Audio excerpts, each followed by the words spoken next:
This is CBS 6 This Morning Weekend.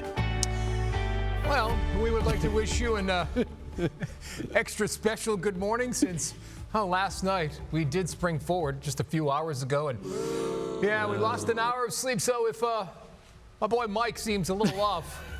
How should this be day different than any other one? Right. It's because he didn't get enough beauty sleep. Hey, good Sunday morning to you. It's March 9th at 5 a.m. Oh, no, that's right. It's 6 a.m. I know. So if we're a little slow, don't adjust your sets. It happens. Yeah. That time change is rude. The one that fall is great because you get that extra hour of sleep and it doesn't dog you as much. Yes. But there's some people like, I see them walking around in August. I'm like, how are you doing? They're like, that time change is still messing with me. Now that we're in our early 40s, it really is, it gets a little bit more difficult. 40s are so far in the rearview mirror, I can't even see them. Hey, man, well, let's look forward through the windshield. What's our weather going to be like? Well, man? Yesterday we had a high around 60. Today we're going to be similar. Okay. We're going to have a kind of a cloud-sun mix. Want to show you, though, today's sunrise, thanks to the clock change, 7:29, and tonight's sunset is at 7:11. And that's our after-hours concert cam up in Meadow Event Park. And you can see in Doswell, you can see a few stars there with a few high clouds streaming on by. Temperatures right now, we have some mid and upper 20s and low 30s. These temperatures down a bit from yesterday. In some areas, more than 10 degrees colder than 24 hours ago. And with the light breeze outside, we do have a few spots with some wind chills a few degrees colder than the actual thermometer readings. Some decks of some mid and high level clouds coming on by. A few more will come in during the day. There's going to be a system tracking to our south today into tonight and tomorrow. We're not going to see any rain from that, but areas south of Richmond will see more cloud cover later today and tomorrow. We'll have highs today around 60 degrees, upper 50s and low 60s area wide, but it will be cooler near the coast. And the winds may get above 15 miles an hour for a couple moments today. But that rain goes south of us tomorrow. That passes on by, and we have some warm weather for the week ahead. We'll talk about that coming up in our 7-day forecast. Gregory. All right, Michael, thank you so much. It's 6:02 right now. Breaking overnight, firefighters working quickly to put out flames from a house in the 1800 block of 3rd Avenue in the city. That call came in about 4:40 this morning. Richmond fire crews saying that they saw fire and smoke from the roof and second floor of a home. Just after 5 a.m., firefighters say conditions were dramatically improved and only some smoke remained as they looked for hot spots. Searchers did not find anyone inside the house. The fire was marked under control at 5:07. One woman is dead. 2 Chesterfield police officers and a Richmond firefighter with minor injuries after a house fire on Richwine Road on Saturday. Neighbors telling John Burkett it was all hands on deck to try to rescue the woman from the burning home in Chesterfield. It was chaotic. It was just a chaotic scene. Firefighters get a call at 12:27 Saturday afternoon for a house on fire on Richwine Road. With smoke and flames showing, police were first to arrive on scene and ran inside trying to make a rescue. Everybody came together. I know one of the neighbors grabbed a hose and was trying to help.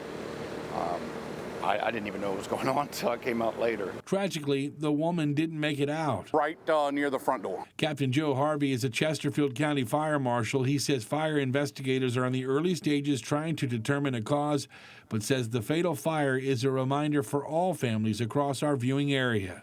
Beg people to do that tonight. Take time, get your kids involved.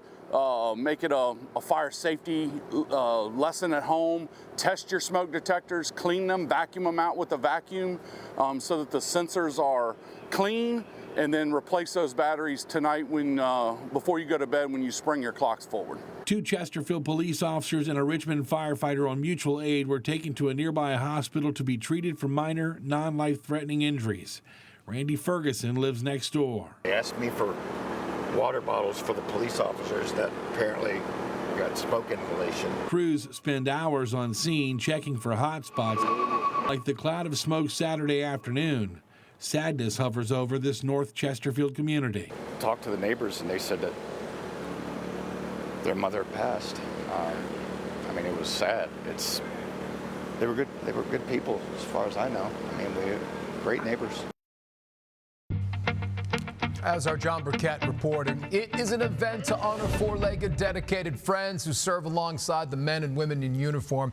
Maggie Marshall takes us to the .9 Canine Dog Walk at the Virginia War Memorial and shows us how these pups are being recognized in the spotlight.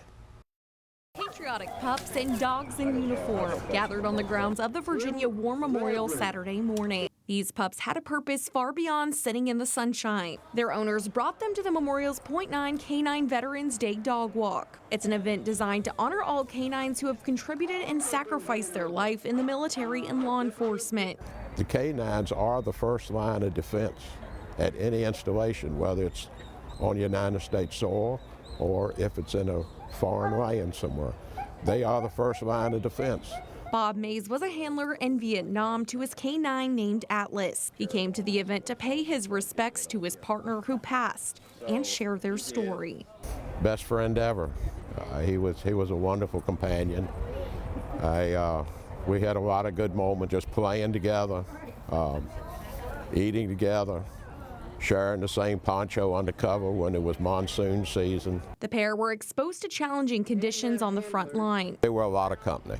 A whole lot of company. We didn't have nobody else around us until we got back to the kennels. Handlers and their canines like him were known to develop long and short-term health issues because of being the first line of defense. Some developed PTSD, chronic hearing loss, and were exposed to Agent Orange. You have to become bonded.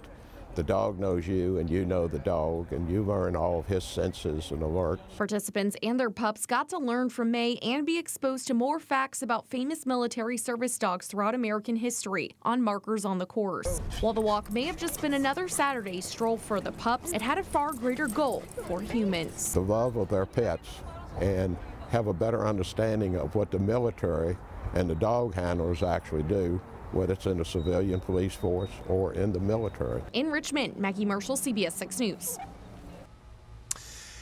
A special and solemn honor for a Henrico native 81 years after losing his brother in World War II. Take a look at this. 101-year-old Alfred Hunter was recognized as a Gold Star family member during a recent ceremony. Alfred is the younger brother and last surviving family member of U.S. Army Staff Sergeant Robert H. Hunter. The elder Hunter was killed in action during World War II in Normandy, France on August 9, 1944. Republican U.S. Representative Rob Whitman recognized Alfred with the Gold Star.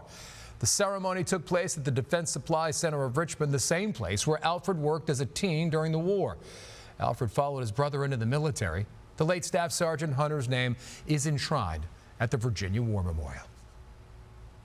Celebrating the artistic abilities of Richmond's best and brightest, the 2025 Fine Arts Festival was held Saturday for its 8th straight year.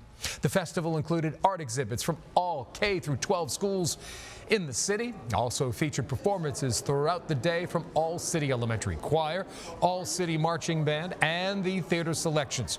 We spoke with an art teacher from Miles Jones Elementary who says events like this are more than just about the arts.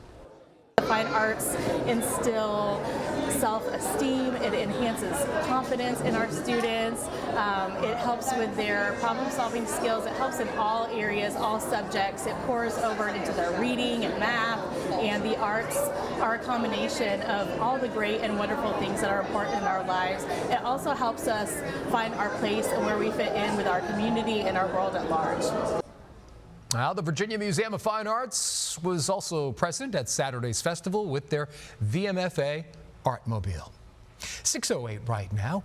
A lucky afternoon for folks at Stony Point Fashion Park in Richmond. Ahead of St. Patrick's Day, a special event was held Saturday featuring a whole lot of green. Shamrockin' at Stony Point kicked off at 11 o'clock and saw a pretty big turnout with families from across the area. The event featured live music, balloon art, face painting, and themed crafts, and so many activities for all ages. There are also specialty green drinks from on-site restaurants, but the most anticipated part, leprechaun goat yoga. And then we're also having leprechaun goat yoga, so there will be goats dressed as leprechauns. So we're really ready to just celebrate St. Patty's and kick it off with this great weather.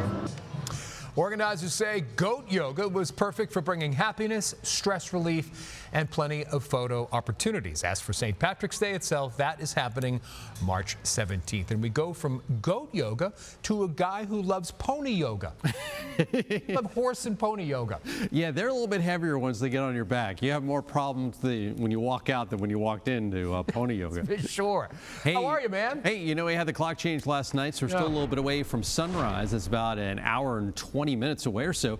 We have a mix of clouds and some stars outside right now. Going to see a pretty decent Sunday, and it's going to warm up this week. We're going to chat about that coming up next. All right, Mike, thanks so much. We go now where the sun is just coming up over Tortola in the British Virgin Islands, known for Smuggler's Cove. That's where Mike actually has a 5-bedroom condo. I've never gotten an invite down there, and that's where Mike also keeps his offshore accounts, right? Smuggler's Cove was the name of your jazz band. I know he's going to join me at some point. Yes. We did turn the clocks forward. Did you think it's Where am I? forward? What time is it? A big relief as everyone in one Texas town survives when a possible tornado came barreling through, Michael. It hit the one place you don't want to be stuck in circumstance, a mobile home park. I thought I was dead, but I still heard noise, so I just told myself I had to get back up and get out of the camper. I've got things to do in life. Can't give up now. And take a good look at this video showing the aftermath of the Eastland, Texas resident Nathan Lale's RV that flipped over during a severe storm while he was inside. Lale was sitting at his desk when powerful winds picked up the trailer and turned it upside down. And that's when he said he was thrown against the walls and that he is lucky to be alive. He just had a few scratches and bruises, but that's why we'd say, car, mobile home, worst place to be in a tornado. And oddly enough, this came out Friday night. There was a tornado in our neck of the woods in Gloucester County Wednesday. It actually developed over the York River as a waterspout, came on shore as a tornado. It was in Gloucester County. It wasn't on the ground that long. It was an EF0 tornado, 75 to 85 mile-an-hour winds. Unreal. It was on the ground for 1 minute. It was a half a mile wide and 75 yards wide, and it was on the ground for a half a mile. Oh, my goodness. And it just created a lot of damage down in that part of Gloucester County. Like you think only a minute, but that can actually do a lot of damage. Yeah, winds that strong, and yeah, it does a lot of damage in a short amount of time. This is the big story for today, Greg. Can I tell you what I was doing this morning? Do I want to know? Yes, I was hitting the snooze on this thing right here, man. It was tough to get out of bed today. Your alarm clock back from Sears when you were a kid. So that's the sunrise and sunset. Outside now, we have a few clouds streaming on by. We're going to have those from time to time today. Current temperature at the airport's 32 degrees. There's no wind to speak of, at least there. So the wind chill matches the temperature. And these are other area temperatures currently. 26 in Louisa, 29 in Petersburg, Chester, Emporia, and Wakefield, and also in West Point, 28 up at Tappahannock. A little bit warmer near the coast, 38 in Kilmarnock. And you can see we don't have any hugely cold, but hugely warm weather in our part of the country. So temperatures today are going to be pretty close to 60 this afternoon, but this morning we are waking up to temperatures about a good 10 or more degrees colder than we were at this point yesterday. There's a system which is to our south and west is going to dive south of us. It's actually going to go down through North Carolina. So we don't have to worry about that. It's going to spread some clouds in from time to time mixed with the sun today, and more clouds the farther south you are, and there'll be more cloud cover tomorrow. But for today, mixture of clouds and sunshine this afternoon. High temperatures at the coast will be in the low 50s, elsewhere upper 50s and low 60s. This evening, a few extra clouds, temps in the 40s. Tomorrow morning, not quite as chilly. We'll have some low to mid to upper 30s area wide. And tomorrow, partly to mostly cloudy. More clouds the farther south you are, so highs there close to about 60 in the metro, low and mid 60s. Go farther north and west where there'll be a little bit more sun. We'll have some highs potentially in the upper 60s. So that storm system goes down through North Carolina, so we don't have to worry about the rain. We'll just get some clouds from that. Then the rest of the week ahead is pretty uneventful. One thing of interest on Wednesday, a little backdoor cold front's going to sneak in from the east, so areas near the coast are going to be significantly cooler than the rest of us. A very low chance of a shower Thursday and Friday, not even enough to put on the 7-day forecast. Maybe a shower or two next Saturday, but looks like the best chance of rain about the next 10 days is going to come in next Sunday in the form of showers and thunderstorms. Around 60 today, low and mid 60s tomorrow, low 70s on Tuesday. On Wednesday, about 74 in Richmond, but 50s near the coast, 72 on Thursday, 74 Friday, and a little bit warmer next weekend with a slight chance of a shower. Greg. Michael, thanks so much. It's 6:16. Chew on this next story as you munch on your breakfast. A race in the UK, which you had to run while flipping pancakes.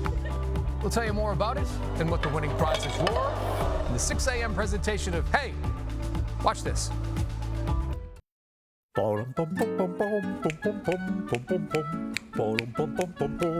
Hey, welcome back. It's almost 6:20 here on your Sunday morning, 6:20 Eastern Daylight Time. Take a bite of this story. You can do a lot of things while running, but how about flipping some pancakes and flapjacks? Pancakes! Londoners gathered Tuesday for a pretty entertaining UK tradition, the 21st annual Interlivery Pancake Day races. The event takes place every year on what's called Shrove Tuesday, also known as Pancake Tuesday, which marks the end of the pre-Lent season. Runners in teams of 4 raced while flipping a pancake in a frying pan. Not only did runners have to avoid dropping their pancake, that sounds weird, they also had to keep their elaborate costumes in place. The winners were given a trophy as well as a new frying pan. Wow. Down goes Frazier. There was also a competition for best dress, which was won by a woman dressed as a knight. Hearty congrats. Those English, you never know what to do. And when she won the new pan, she just went, thank you. Well, moving on, the story of Lassie rescuing Timmy from the well,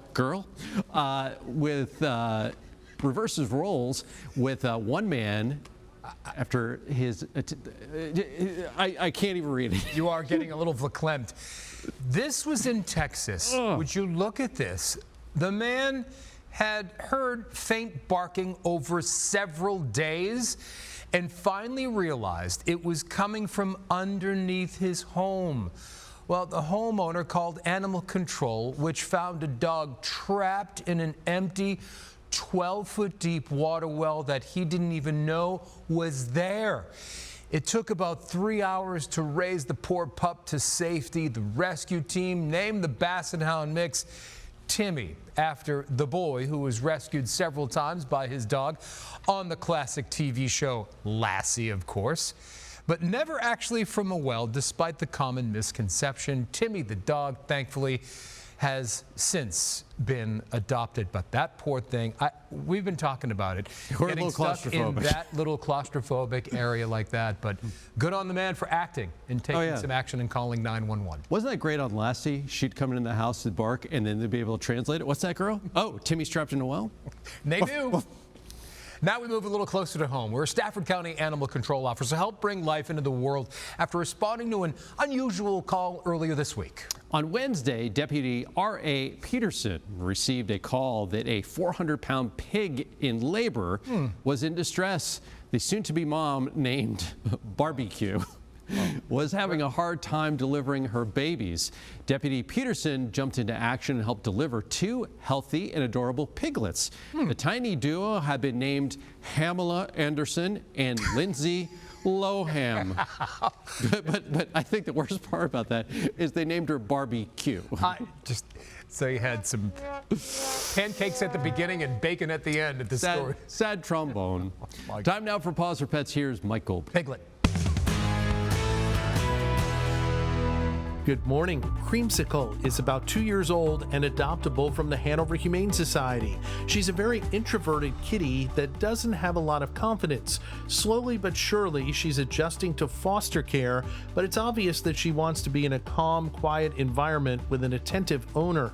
Creamsicle is very calm and what some people would consider the perfect cat. She rarely meows and enjoys being brushed once she gets to know someone.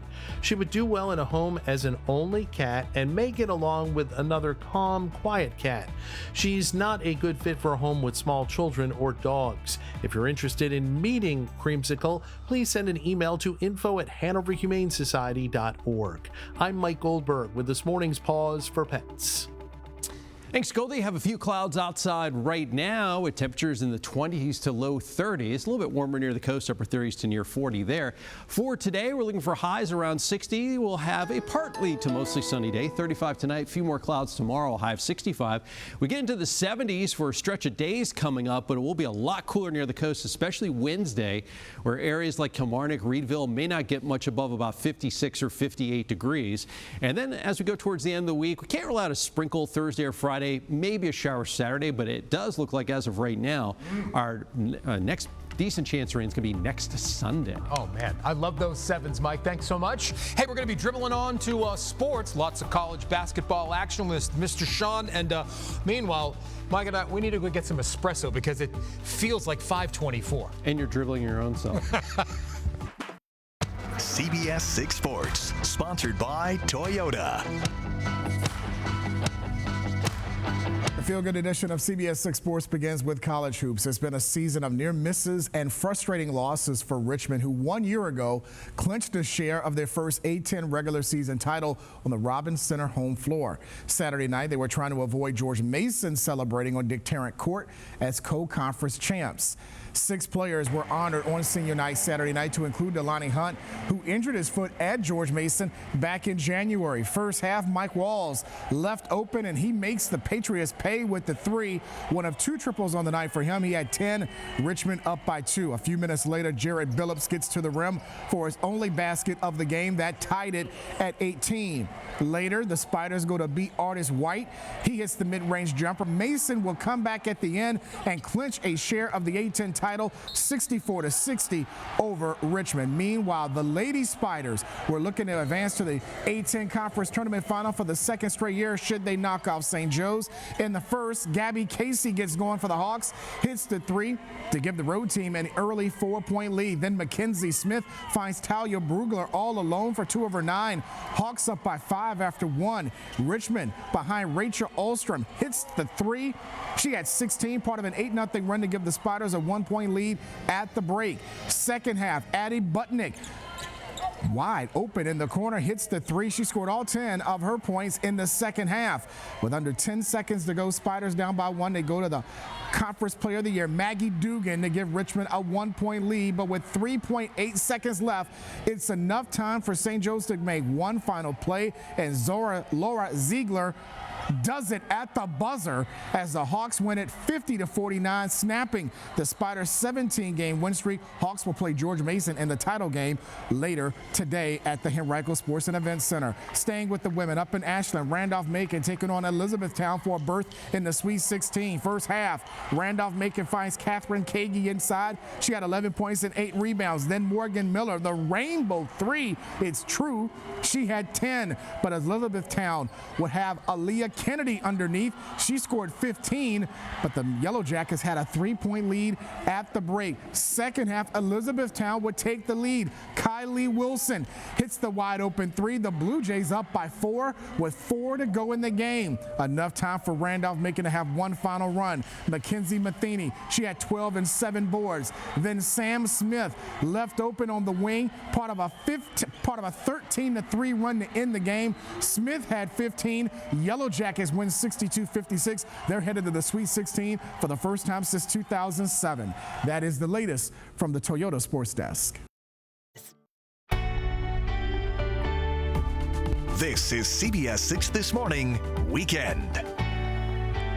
It was an event he says was the honor of a lifetime. Coming up, a preview of my latest I Have a Story, where we meet a Louisa County veteran who played a part in a historic moment overseas. 6:32, welcome back to CBS 6 Sunday morning. Yeah, it's 6:32, feels like 5:32, and we have, I would say, up to about 8 viewers on the last count right over. You have the abacus out, right? So we appreciate that. What you don't realize is why some videos up, and Greg talks about that. If you just sit here, you know, it doesn't sound that great, so you have to be animated. So when he was talking about that story, he was just like, and then across the land, and I'm just like, like, I'm still asleep. I didn't duck in time. I'm sorry, let the caffeine kick in, man. Yeah. I'll tell you. So we've flipped the clocks an hour ahead. Yes. And you brought up a very good point this whole weekend about changing those batteries. Yeah, whenever we kind of switch the clocks, it's not like it was before 2007, 6 months and 6 months. The period of standard time's a little shorter. Sure. But yeah, you want to replace the batteries in your smoke detectors, carbon monoxide detectors. That's very important. Now, right now, it's still dark outside. This time yesterday, the sun had been up about 3 minutes. Today, the sun rises at 7:29, and the sun sets at 11 minutes past 7 o'clock. We have some stars outside, a few clouds coming in from the west, and we will have some of those clouds off and on during the day today. And in terms of what's going on, we have some temperatures right now that are in the upper 20s and the low 30s.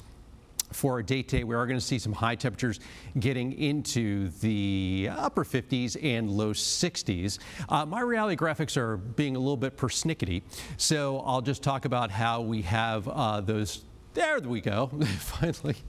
If you press the button long enough, they eventually show up. So there are some of the clouds that are coming in from the west now. So we have currently temperatures upper 20s and low 30s. The highs today right around 60 degrees. We'll be a little bit cooler near the coast. We'll have some mid 50s there. But starting tomorrow, things start warming up. Some mid 60s tomorrow. We have multiple days in the 70s. We'll talk more about that in our 7-day forecast coming up in just a few minutes. Greg. All right, Mike, thanks for the update, my man. It is 6:34. The text that you're about to see on your screen right now might look familiar. If it does, it means you have been targeted by an ongoing scam. The Virginia Department of Motor Vehicles and other agencies are putting out an urgent warning about the scams. Texts regarding unpaid tolls and Easy Pass accounts. Our Maggie Marshall explains what we're learning about the scams and how you can protect yourself. The DMV says they will never text people about toll bills, so any text claiming legal action or penalty is fake and someone trying to steal your money and your information. It is incessant. Virginians like Kyrie Dibbling Moore are wondering why they keep receiving texts like this. It's got to be 9 out of 10 people you talk to have had this. The texts are coming from various phone numbers and emails. They say this is a toll road notice or Easy Pass final reminder for unpaid tolls. They ask the person to click the link to pay immediately or face legal action, penalties, late fees, or being reported to the DMV. Final reminder, and it's just like over and over again. It's creepy.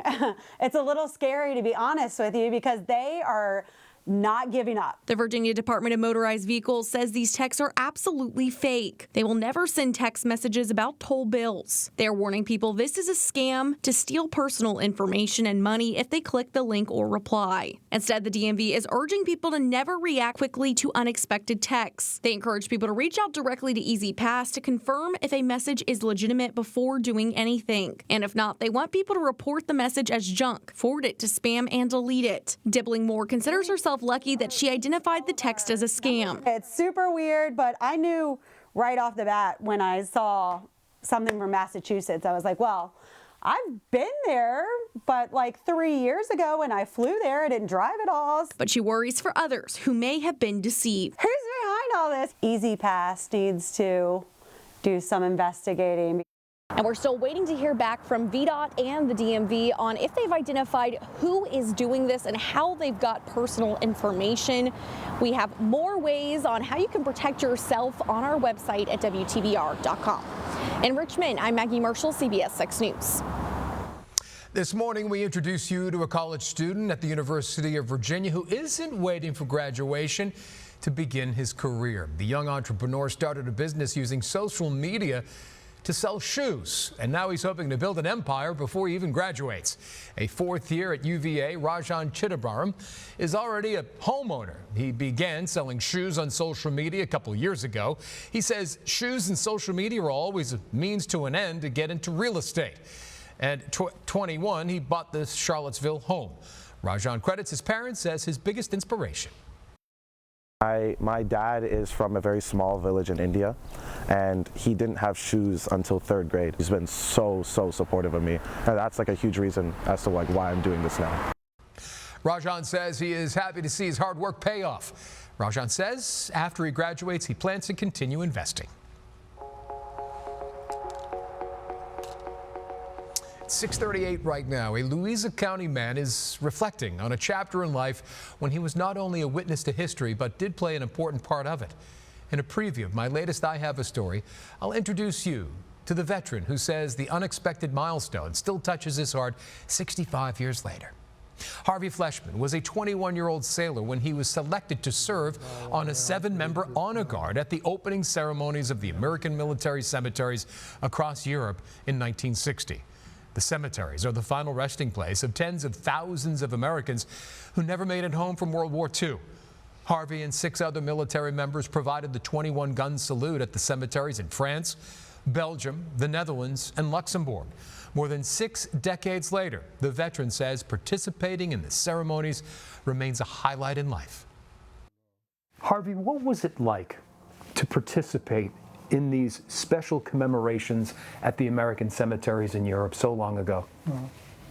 It was one of the greatest honors of my lifetime, and I presume it would be the same for anyone else. I don't think anybody could be in that position and not be deeply touched. Just, you couldn't keep tears from rolling. It's an experience you never expect, and it's also one that's cherished too. Ahead in my I Have a Story segment, meet the man from Louisa County who played a small but memorable role in an American military history event 65 years ago. See the full story ahead in the 7 a.m. hour. It was an honor to meet him. 6:40 right now. Mike, going to get warm here over the next week. Yeah, you know, we're going to be around 60 today, kind of like we were yesterday. But we have multiple days in the 70s this week. Outside currently, we're still a bit away from sunrise this morning. I switch the clocks. That comes up at 7:29 today. Going to have a few clouds mixing in from time to time. We'll talk about that in our rain prospects for the week ahead. That's after the break. Mike, if we haven't gone over the edge already, why not we do it right now? I think we did at 6:01. That's Niagara Falls right there. From the Canadian side, eh? Come on back. Mike's forecast after this. All right, welcome back. 6:43 here in the Weather Center. Boston accent came out. 6:43. Yeah, you don't get much sleep, and then you visit mom. It all comes back. There you go. We take you out to the Diamond now. The Do Portugal Circus is in town until the 16th. So that's that big tent that's behind the scoreboard out of the Diamond. But you notice, we've noticed this weekend, they have all these funky lights. Can we turn on the audio that's out at the Diamond? That makes sense now. Where's Parney? This is your favorite twerking music, isn't it? Oh, this is my theme tune, my personal theme tune. But that's how it looks outside now. We're getting a little bit closer to sunrise. That has changed for today because we had the clock switch. Our sunrise this morning is at 7:29. It'll set at 7:11. Just a little mix of clouds and emerging daylight outside right now. Normal high is 57. Yesterday we were around 60, and today will be around 60. And we'll warm up a little bit over the next 24 hours. Right now we have some mid-upper 20s and low 30s across the region versus this time yesterday, though, we're down at least a few degrees, if not more than 10 in some locations. 15 degrees colder this morning in West Point, also in Louisa. And we have some of those mid and high-level clouds streaming in from the west to kind of mix in with the stars right now, and that'll kind of blend with the sunshine. So we'll have a partly to mostly sunny day today. As the day progresses, we'll have more clouds the farther south you are. There's a little system here off towards the west. That front that came through yesterday is sitting to our south. And there's going to be a little bit of moisture riding along that. You see some radar returns in eastern Tennessee and western North Carolina. That stuff's not reaching the ground, but the moisture in terms of the clouds will continue moving in over the next 24 hours, and that precipitation will stay down in North Carolina. So we'll take a look at it hour by hour. Today, a mixture of clouds and sunshine, and then going into tonight, some more of those clouds start rolling in from the south and west. And for tomorrow, there'll be more cloud cover the farther south you go, more sun the farther north. And if you are traveling to North Carolina, there will be a chance of showers there, especially from Raleigh over towards the Outer Banks. That moves on out. The clouds clear out, and we'll have a sunny day on Tuesday. High temperatures today, some low mid 50s near the coast, upper 50s and low 60s elsewhere. Tonight, a few degrees warmer than it was last night. We'll have some low and mid 30s to around 40 degrees. And for tomorrow, upper 50s near the coast, low to mid 60s across the area. A little bit cooler to the south with more clouds, a little warmer to the north with more sun. On Tuesday, we get into the 70s across the region, still some 60s at the coast. And on Wednesday, a little backdoor cold front's going to sweep in from the east, so it's going to be in the 50s near the coast, some 60s a little bit inland, and the farther south and west you go, it'll get warmer with a high near 80 in Danville. The metro will be in the low to possibly mid 70s, and we'll stay in the 70s going into the second half of the week. Little to no rain chances for about the next 6 days or so, maybe a shower next Saturday, but it's looking like we'll have a storm system here next Sunday with a decent chance of at least some showers and thunderstorms. Greg. Mike, thanks. 6:46. The popular Broadway musical Hamilton will not be performing at the Kennedy Center next year. Why the show's creator decided to cancel ahead of the special milestone in American history. Welcome back. President Trump now threatening sanctions and tariffs against Russia until a peace deal is reached in its war with Ukraine. While closer to home, he plans to place tariffs on goods in Mexico and Canada. That plan is in flux. Riley Blackburn is tracking the latest. President Trump is again at Mar-a-Lago this weekend, Saturday visiting his West Palm Beach golf course. While back in Washington, there was another round in the game to keep the government open. House Republicans unveiled a stopgap spending bill to avoid a shutdown and fund the government through September. On social media, the president urged lawmakers to vote yes for the bill. Whiplash in Washington with spending freezes, layoffs, and talk of tariffs is roiling markets. Last week, stocks saw the worst weekly decline in 6 months, and consumer confidence fell in February, the largest drop since 2021. It's the on-again, off-again tariffs that are just driving business people and investors crazy. Hands off our Medicare! On Saturday, there was a rally in Maryland warning about changes to Medicare, Medicaid, and Social Security. What this administration is doing is slashing and burning. In New York, there were arrests after a demonstration at a Tesla dealership. And in Wisconsin, Senator Bernie Sanders took aim at Elon Musk. Musk spent some $270 million to help Trump get elected, and his reward is that he was made the most powerful person in the U.S. government. Since Doge's creation, more than 28,000 federal employees have been terminated, according to a CBS News tracker. Musk remains by Trump's side, traveling with the president to Florida this weekend. Bradley Blackburn, CBS News, New York. How the Kennedy Center will no longer be the room where it happens when it comes to the musical Hamilton. According to the show's creator, Lin-Manuel Miranda, the Broadway hit was supposed to perform next year as part of the Kennedy Center's celebration of the 250th anniversary of the Declaration of Independence, but it's canceling the plans. Miranda telling the New York Times, actions by President Trump have changed the Kennedy Center's spirit. Earlier this year, Trump had Democratic members of the center's board removed and declared himself as chairman. Miranda says the show is looking to perform at another venue in the Washington, D.C. area. The show joins other artists and events that have announced cancellations at the Kennedy Center. Some scientists working to bring back extinct animals, and first up for the biotech company that we're talking about, the woolly mammoth. Well, first though, we're going to explain how these adorable fluffy mice are a sign of success in the monumental mission. Now, from CBS 6, the Weather Authority, meteorologist Mike Stone. It's 6:55. We are roughly about 34 minutes away from sunrise now that we're on daylight saving time. A few clouds outside now. Temperatures are in the 20s to low 30s, and we're heading up to about 60 today with a cloud-sun mix, 35 tonight. More clouds tomorrow, especially south of Richmond, a high of 65. Then we're going to be in the 70s for a few days. Wednesday is going to be an interesting day. We're going to have a little bit of a front coming in from the northeast, so coastal communities will be in the 50s, mid to upper 50s. Metro, low to mid 70s, but some 80s farther south and west. And we'll stay fairly mild to warm heading into next weekend with little to no chance of rain until maybe about next Saturday or Sunday.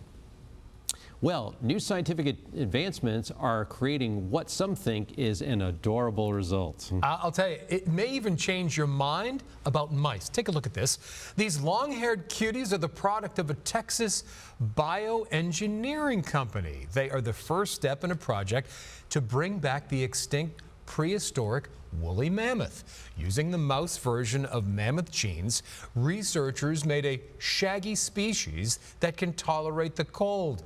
The company says it's a breakthrough in the quest to support biodiversity.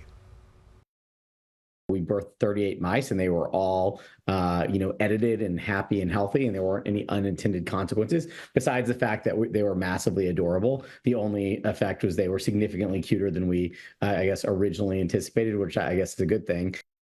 Oh, the company says it's working to bring back other extinct species, including the dodo bird and the Tasmanian tiger and devil. It looks like they gave them a bath and then used some gel and then just blew to them dry. They look like little spiky, little Rod Stewarts. Yeah. Could they do something scientifically to get back that thick head of hair we had like in high school? Can we? Let's call them up, because these toupees are not working. Celebrating St. Patrick's Day a little early. The Shamrockin' at Stony Point event kicked off on Saturday. Speaking of little cuties, just ahead, we're going to tell you what fun activity these green-wearing goats were brought in for.